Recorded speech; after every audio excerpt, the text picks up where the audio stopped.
University of Science and Technology in Konodi State.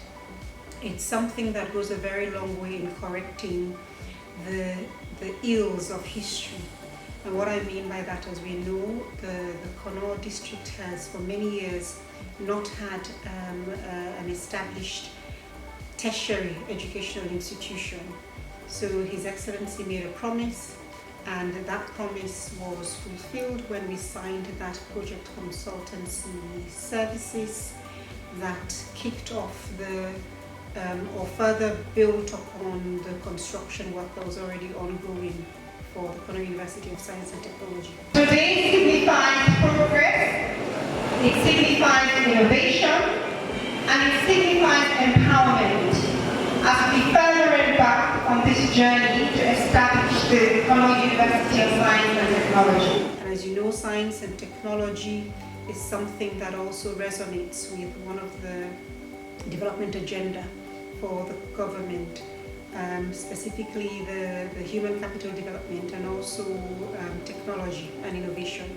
So it will be a platform, an institution where we can train our young people to acquire these skills that they need for the 21st century that allow them to compete on the global market in 21st century industries as well.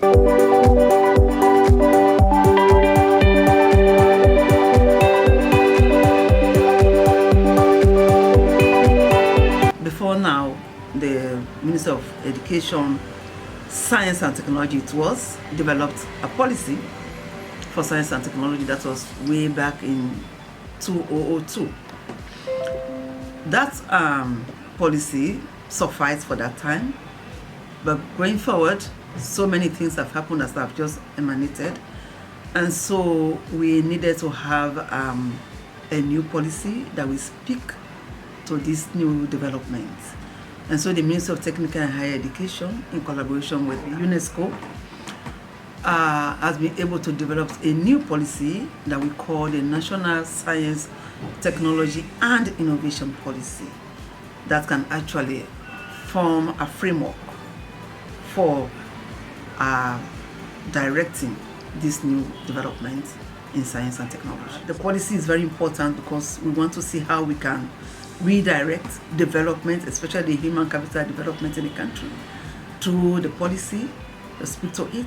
The policy trying to promote R&D and innovation, and in that area we have already formed the National Science, Technology and Innovation Council, which had become defunct over the years. It has been resuscitated, and through that council we have been able to source funds from international grant donors. We have placed a call already for proposals. Those calls have been reviewed by international bodies. One of such is the Association of African Universities, which is acting as a grant agent. They have gone through those proposals, and we are at the point of giving out research grants to successful candidates. We are also looking at promoting open science. Now you know the importance of open science.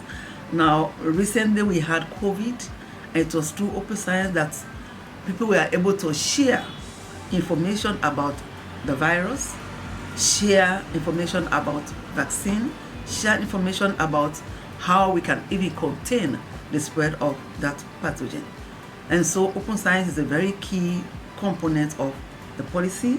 We are also looking at having to promote scientific freedom and scientific responsibility.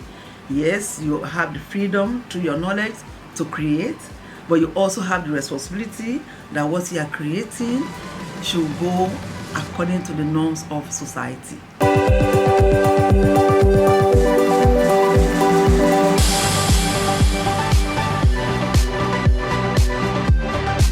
I think we've been very deliberate to align the scholarship awards with national development priorities. We know as we speak currently we're talking about the big 5 game changes. So feeds alone, that's really around agriculture and technology in agriculture. We're also placing emphasis on human capital development, so ensuring that our students have the right skill sets that will drive national development. This government is fully committed to human capital development, driven by the need, because His Excellency retired Brigadier Julius Malek is very keen on developing the human capital base, in particular our young people, and most importantly giving opportunities to the women. And I see the women here. So when you go to Hungary, I think you really have to take advantage of the scholarship, those of you on the master's program, those of you on the postgraduate program.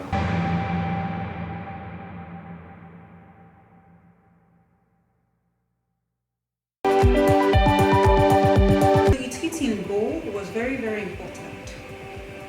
So this was something that was designed to create a platform where all the relevant stakeholders, so the Ministry of Finance, the heads of administration within our higher education institutions, the students, and also the Ministry of Technical and Higher Education, where we could all meet and discuss a long-standing issue that we face within the higher education sector and technical and vocational training sector, which is financing.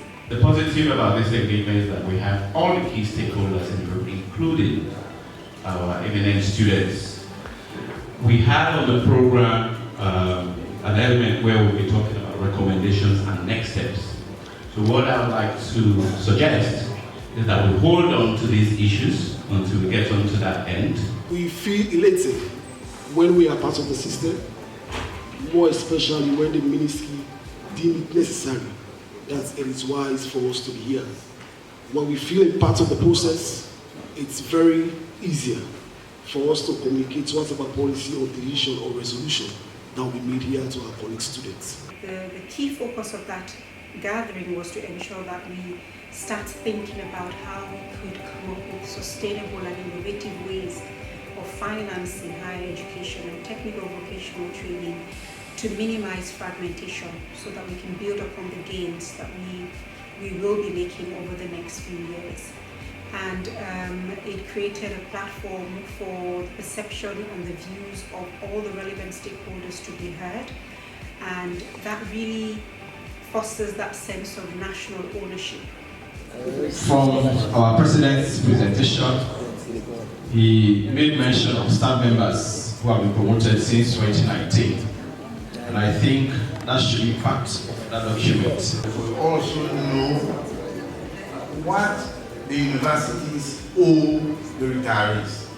I just want to draw our attention to an omission, where maybe it could be an omission, that when we signed the MOU, from 2019 July, there are staff members who retired from the polytechnics before our upgrade to the university status. And for us, we had about 39 of them. They are not part of this figure. And I am sure it's the same for MMTU, I don't know for EBICOS. So I just want us to take note of that. In between the SLG and the severance payment, we have in excess of 184 million or billion in those years. I want the minister to be here and then, no, take it. Because when I was talking to you, I said, we want to leave a concrete resolutions. Maybe finance will now own this debt and then tell us how they intend to pay this debt. There is need for some adjustments that people have. Without asking from TC that is supposed to help these people to generate it. That's why I'm talking like this. I hope you will not get. Now, let finance own this debt and then tell us how they intend to pay after the adjustments have been made. Professor Agali, your point is noted, and I think that's why we are here. The minister has said he has some ideas. Maybe if he comes here tomorrow, he will offer the things that he's thinking of on how to address these issues. Because I know from discussions with him, he has ideas how he wants us to address this, and we are committed to address it. Very happy to note that we created a platform where everybody's views were captured, and we can proudly say that whatever recommendations and next steps we leave here with today, we all own that.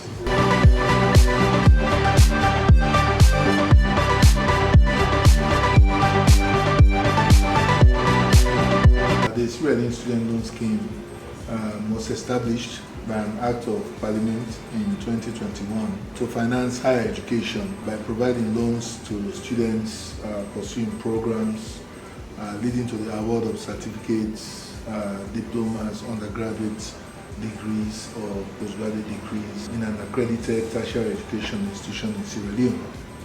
And so in 2021 it was tabled in Parliament and it was passed as an act and the President signed in December 2021. So in 2019 or thereabout, the Ministries of Finance and Education were tasked with the responsibility to create a committee, a subcommittee that will look into this. And that committee did a study tour of Ghana and Malawi to look at their systems and derived from that information, and they also looked at the Association of Higher Education Financing Agencies in Africa, that's AIFA. And it was out of that study tour that a concept note was developed, and a coordinating committee or steering committee was then created in 2020, and that's when I joined as the chair or the coordinator of that coordinating committee. And since we started in 2020, what we did was first to embark on a nationwide perception survey, so we were able to get a local flavor of what it felt like for the introduction of the scheme. And then we also looked at the study tour that was conducted, the report of the study tour, and I actually started reaching out to some of the representatives, and primarily among is the Chief Executive Officer of the Student Loan Trust Fund for Ghana, Mr. Nana Kweku Ajayi Yebwa. And so he was able to galvanize a team from AIFA, and they made a visit to Sierra Leone. And that visit was very valuable because we were able to share information. They looked at some of the things that we had done, the framing of application forms, guidelines to start the pilot. The Sierra Leone Student Loan Scheme is one of the greatest strides taken by the government of Sierra Leone to provide access to funds for the pursuit of higher education in Sierra Leone, with direct impact on the human capital development agenda of His Excellency. In the face of economic challenges, the scheme will serve as a relief for both parents and students. For parents, it will lessen the financial burden on parents and the stress of finding school fees for their children to pursue higher education in Sierra Leone, whether at university, vocation, or polytechnic. For students, this is an opportunity for us to focus on our studies so that we can get productivity out of what we are reading at the end of the day, which we can use to impact our various society.